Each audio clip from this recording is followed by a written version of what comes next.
Hey, welcome back to my channel. My name is Tashieka, founder of Certified Financial, and I teach women how to ditch debt and build wealth without the stress. In this video, I want to talk about how to set up your finances to help you move in the direction of financial freedom. When I first started learning how to budget, I thought it was just me putting some numbers on the paper. I'd write down what my income was. I'd put out all of my expenses and where my money is going or where I thought my money was going to be going. And then I just put it aside into a little drawer and thought magically that everything was going to work out. Have you ever done that? No shame. I get it. So through trial and error, I had to learn the hard way of how to truly create a budget and also trying to figure out what budget method works best for me. There are so many different budgets out there. You have the 50-30-20 budget. You have the pay yourself first budget. You have the $0 budget. The budget method you use is really going to depend on your preferences, your personality type, and how you want to manage your expenses. I have tried all of the above on my journey, and through the method that I finally settled on, it helped me pay off over $115,000 worth of debt and simultaneously save a six-figure portfolio. But again, it really just comes down to you understanding your money, understanding what you need as you're going through your journey, and just figure out what works. So it may take some trial and error.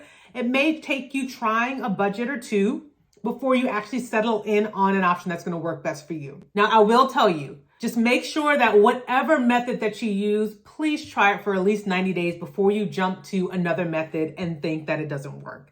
It really does take about 90 days for some people to actually settle into a budget and really understand their expenses. So I am going to walk through with you the method that I use, and the method that I use is the pay yourself first method.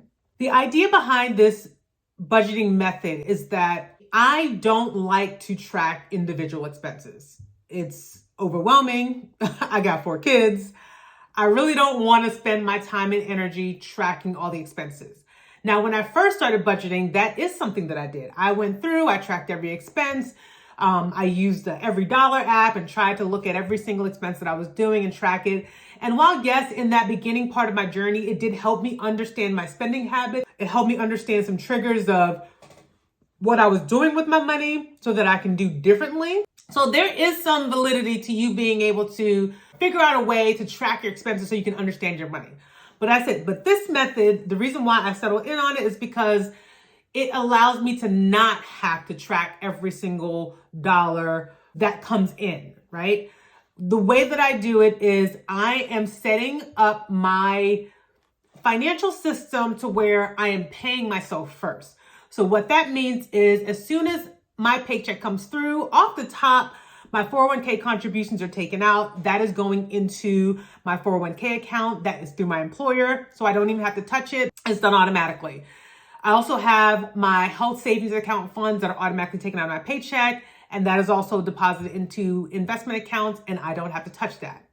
Now, once all the taxes and everything is taken out, the money that hits my checking account will be only the money that I can use to spend on my expenses. Those are my fixed expenses and my variable expenses. Before the money hits my checking account, there's another layer up there. Of that net pay, money is taken out that goes directly into my emergency fund and another set of money that goes directly into my sinking fund. So that is part of my pay yourself first method. Another set of money is automatically drafted from my checking account into my investment account on a biweekly basis. So with that system, before my paycheck hits my account, money is going to an emergency fund, a sinking fund, as well as to my brokerage account automatically without me having to do anything. And what that does is it allows me to then know that the money that hits my checking account is money that I need to pay my bills, to use for my variable expenses, and to take care of my lifestyle. The great thing about this method is I know that my priorities are taken care of. I put aside my investments, my savings, and everything is already taken care of. So the money that I have left, I can do what I want with it, right? As long as my bills are paid, of course, right? I pay my bills, have my variable expenses, but then whatever is left, I live off of that. Now, why is this a good method? because it helps you to prioritize savings above all else. It helps you to put your money to work when you're investing, because at the end of the day, what most people do is the money will hit their account, they will spend all the things, and then whatever's left over, they may or may not decide that they're going to transfer it over and save some money. But realistically, are you really going to save money? Are you really going to save money after you spend all this stuff and then try to put over this little bit? Because probably what happens is you'll find out that, oh, I only got like $200 left in my account, and you don't want to transfer that $200 because then you're not going to have anything in your account, right? So that's why, out of sight, out of mind, I set the money aside into my investment account, savings account, and then boom, you're done. So what I'm going to do is I'm going to walk you through the budget categories that I use in the Pay Yourself First method so that you can categorize your expenses. So off the top, the first thing you want to do is you want to understand what your income is, what money is coming in. That's your paycheck, your bonuses, any side hustle income that you have. Once you understand your monthly income, then you know what you need to do to work with it. Now, if you work with an employer that allows direct deposit, you can set it up to have a certain amount of money automatically deducted from your paycheck directly into your savings and investment accounts. If your employer does not allow direct deposit, no worries. You can still set up automatic transfers from your bank account to a savings account. I always recommend to have your savings at a separate bank. Why? Because it prevents you from dipping in there every now and then, out of sight, out of mind, and you're having your money grow. Next category is going to be your savings and investments, and then your debt management. So your savings and investments are going to be things for your emergency fund, your sinking funds, travel funds, anything that you want to save for that is a part of your goal. Your debt management is going to be there to help you set up a plan and put aside money for you to pay off your debts first. And the reason I like to have this debt management category separate, because it isolates it and allows you to see how much of your income is actually going towards debt. Now, when you tally that up, for some, it may be a shocker to think, oh my gosh, I'm putting $500 a month towards debt. Imagine what you could do if that debt amount, that monthly debt amount, was being used to build your freedom. That's why I separate it.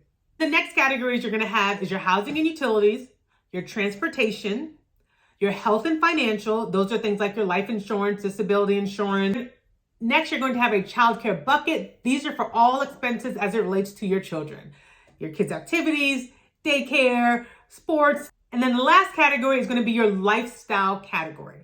So I do bucket food, even though food is an essential expense, I do bucket food in the lifestyle category, because when I envision this lifestyle category, this is a category that if there was anything that were to happen to your finances or anywhere where you may need to pull back a little bit, this will be the category that you want to look at first.